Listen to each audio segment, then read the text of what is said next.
வணக்கம் வியூவர்ஸ்.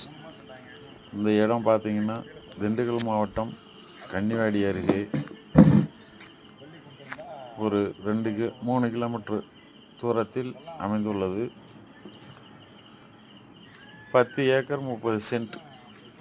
ஒரு ஏக்கரின் விலை 28 லட்சம் சொல்கிறாங்க. விலையை குறைச்சி பேசிக்கலாம். பாதை கட் ரோட்லேருந்து 15 அடி பாதை உள்ளது.